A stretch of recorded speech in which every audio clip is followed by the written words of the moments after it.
The Coach Wimp Sanderson joins us now on the JohnstonRVCenter.com hotline.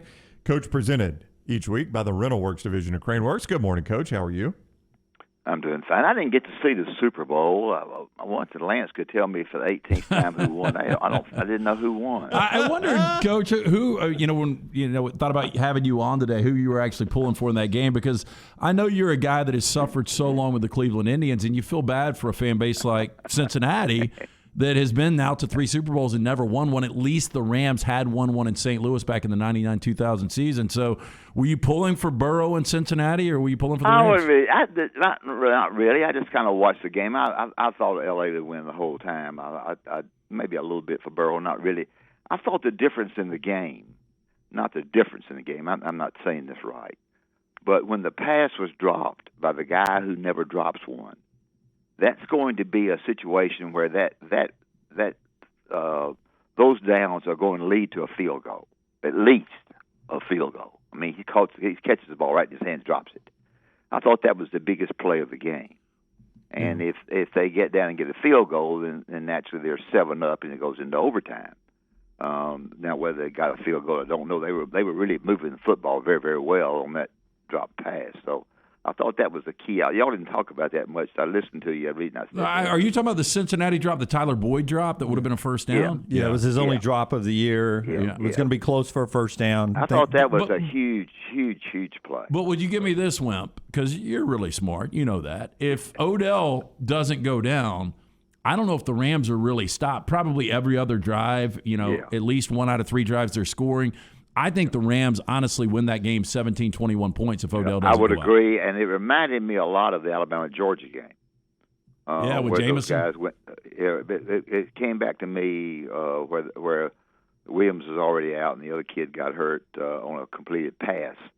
Not that I'm not any expert, but I think I just thought that Alabama wins that game had both their wideouts. I thought the same thing you said is true about the Super Bowl. I agree. NAAU fan in our chat room, Farmfolio chat room, Wimp, wants to ask you about last night's Kentucky-Tennessee game. He says you see Kentucky, just kill Tennessee at Rupp Arena, and then last night with a not 100% Ty Washington in the lineup, like you had the first meeting, but Tennessee smashes Kentucky. He says you see this a lot in the SEC. What exactly makes it so hard on the road? Can teams really be that different? It's always been that way, even when I was coaching. Last night, it's a revenge game. Tennessee's really ready to play. The crowd is there. They're excited to play. They got drummed by 28 at Kentucky, and they're excited, and they got 3 really fine guards that really play well. Kentucky couldn't buy a basket around the basket. Everything rolled out. Not that they would have called them because Ty being out, but they were so ready to play, Tennessee was, and you got to give them credit. They were very, very good defensively. I thought it was a difference in the game. Unlike some people who are announcing the game, I don't think that Kentucky is the Final Four team. I think Sheway is good. I think he's good. He gets the rebounds for both teams. He's very good.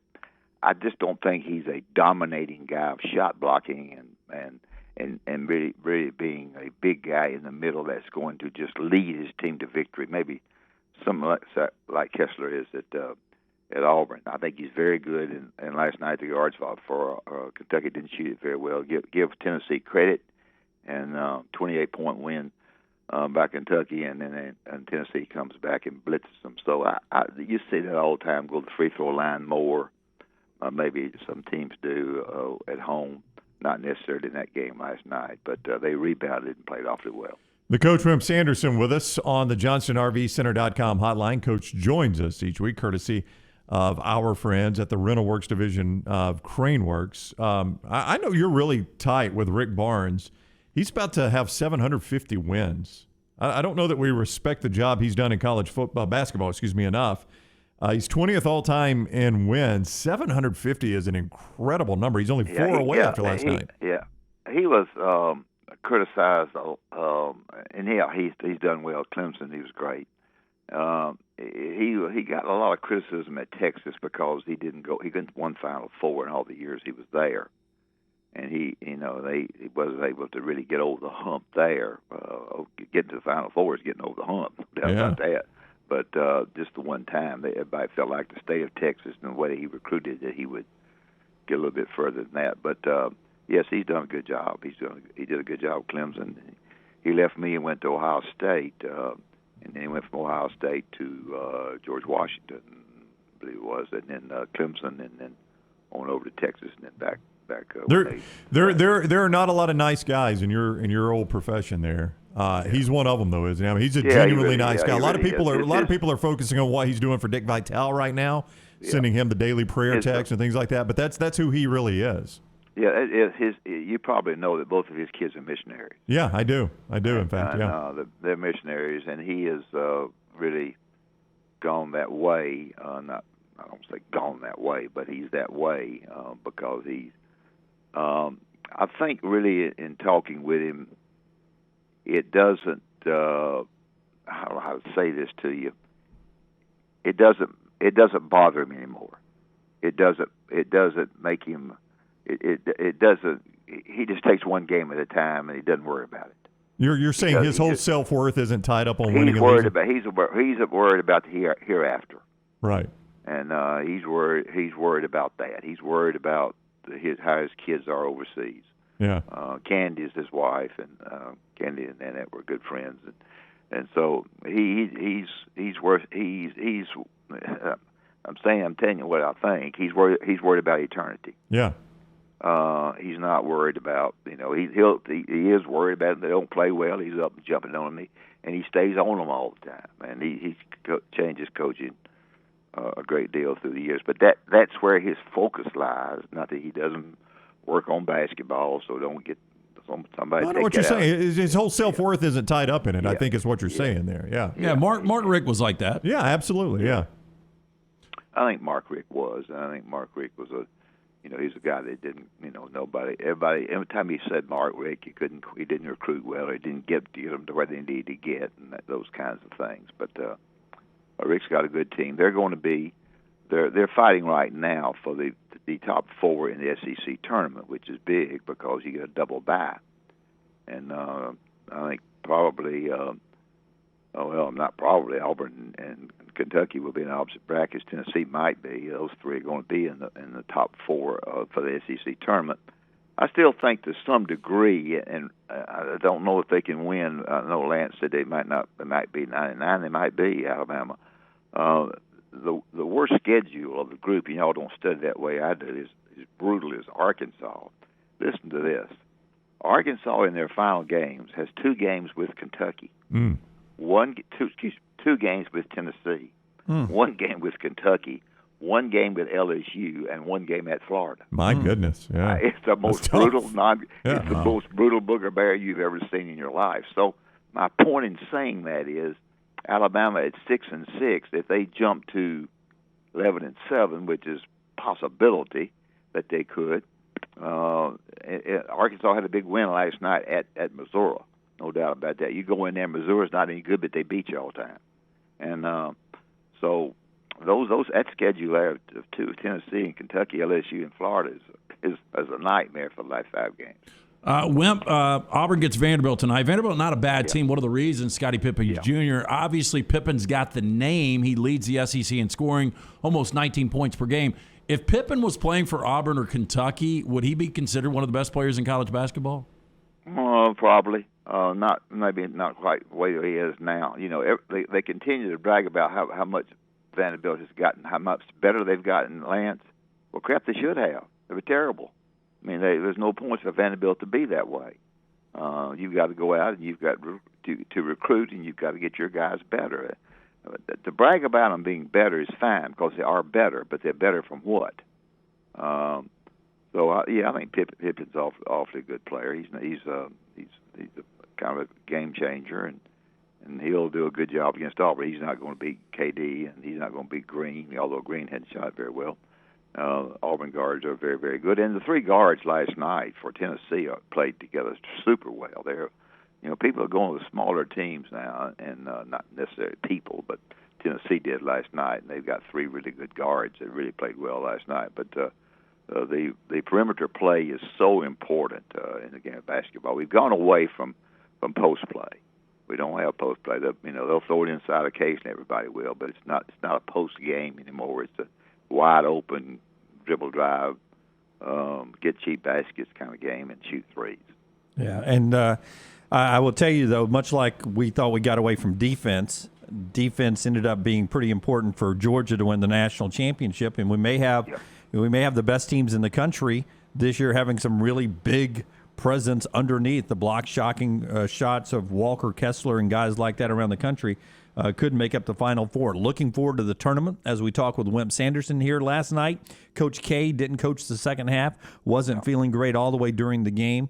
I don't know if it's a major issue or just a stomach bug, whatever. But a lot of Coach K stories out there as his career's winding down.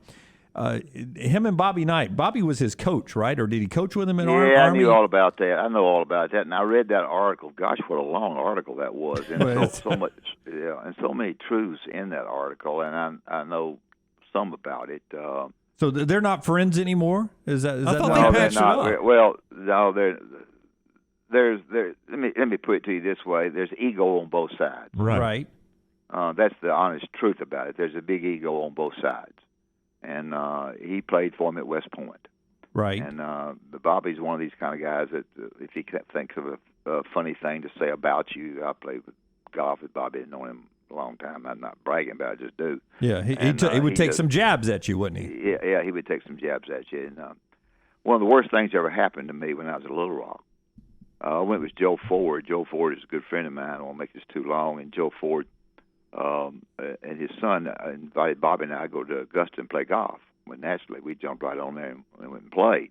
In that process, they stayed up all night and talked about wars. I went to bed. Get ready for your tea time, yeah. I read my tea time. But so in the conversation, he said to Joe, if you ever need me to come to Little Rock and speak and help you raise money, because we need money, I'll do so. So we invited him. I called the local head guy, the head man there at Arkansas Democrat, and asked him if he would write an article about Bobby Knight coming because it was important to us to make money at Little. I didn't have any. And the headline the next day, in black headlines, would you pay $20 to hear a Knight? And he busted Bobby Knight for everything he was worth.